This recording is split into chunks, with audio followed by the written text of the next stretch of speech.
Kalau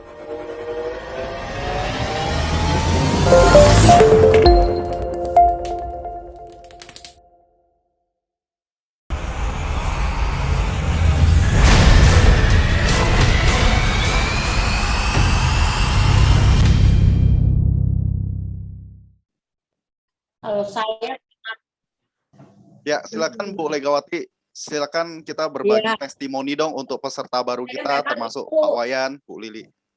Ada ini ya, ada masalah di tangan kanan kan waktu remaja lah, waktu SMA.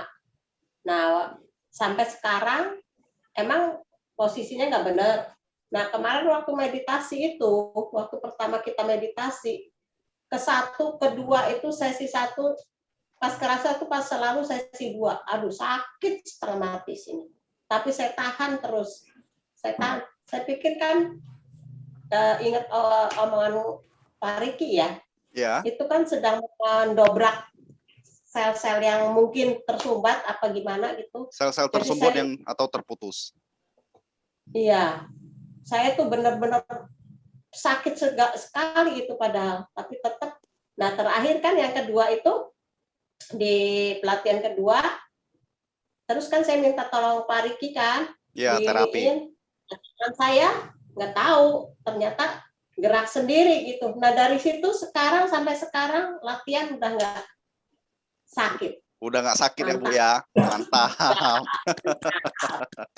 Terima kasih. Jadi Bu Legawati tangannya tuh pernah jatuh masuk remaja, jadi tangannya tuh suka sakit, kambuh. Jadi pas meditasi itu tiba-tiba sakit banget.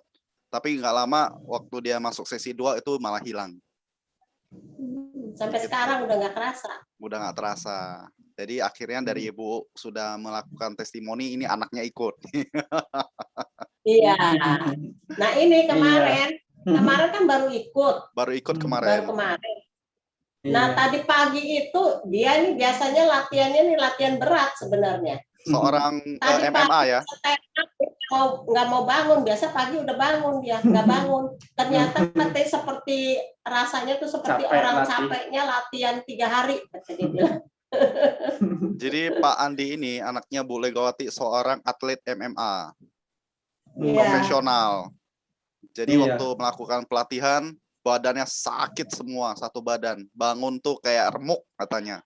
Iya. Nah, tadi saya waktu dia masuk, saya lihat, wah anak ini udah bagus nih. Sudah bagus. Ya, kurang lebih seperti itu. Testimoni malah untuk 1 kali. Nah, Bu Kartika nih yang cukup bagus juga sama Pak Sony ini bagus sekali. Bu Kartika waktu pelatihan juga sempat nangis ya Bu ya.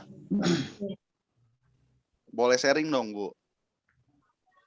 Ya, waktu nangis tuh kayaknya ada perasaan yang gimana, campur aduk lah, ada sedih, ada marah, ada kesel, semuanya ada di situ. Jadi langsung tersalurkan semua lah. Jadi di-release ya Bu ya? Setidaknya tuh langsung lega gitu, plong. Ya? Plong banget ya. Nah itu Pak Riki, ini Andi juga apa begitu juga ya? Jadi merilis juga kali ya? Pokoknya ada feeling itu keluar, kalau bisa jangan ditahan. Jadi ada seperti kemarin Ibu keluarga Bu Yani kemarin masuk itu yang berapa kali ikut, itu kan satu keluarga itu saya udah bilang anaknya sesi pertama udah kelihatan energi dia ingin merilis, ingin nangis, tapi dia tahan karena lingkungan keluarga ya. Jadi sesi kedua dia benar-benar udah nggak tahan, dia benar-benar nangis itu. Jadi jangan ditahan, jangan malu. Walaupun di lingkungan kita ada keluarga itu jangan ditahan, rilis aja. Jangan jadikan itu sesuatu yang menjadi halangan, ya. Kurang lebih seperti itu, jangan jadikan halangan. Rilis aja. Nah, Oke, terima kasih Bu Kartika. Pak Sony, nah ini yang Pak Sony agak nyentrik nih, Pak Wayan ya. Itu sampai goyang-goyang, joget-joget nih, nari-nari nih. Ini Pak Sony. Tinggal musik dong.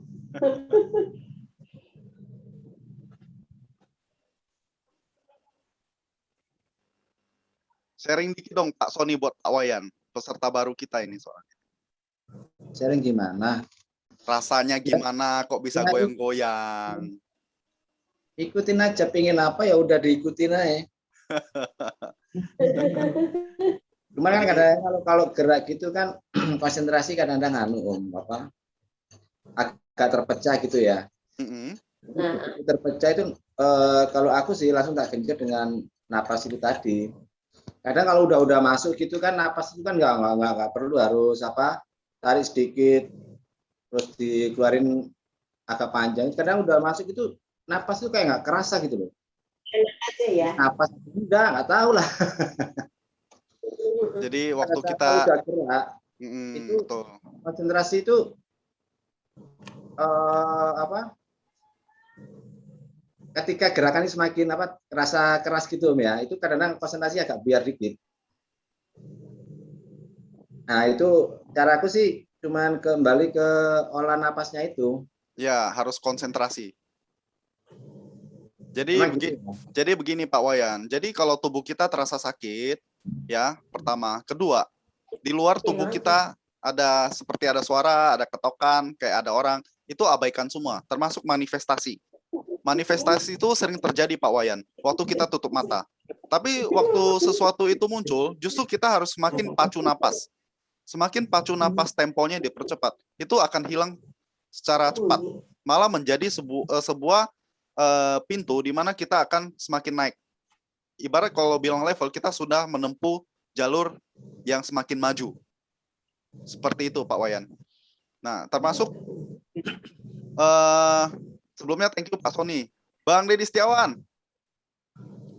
Ini waktu pertama kali Bang Deddy Setiawan, ini waktu itu dia terkena COVID Pak Wayan. Jadi masih masa penyembuhan. Jadi waktu dia pertama masuk di sini, saya belum sempat record, ini dia kondisi lemas sekali. Napasnya juga putus-putus. Lemas dia waktu bicara. Silakan Bang Deddy bisa sedikit berikan testimoni untuk beberapa teman kita.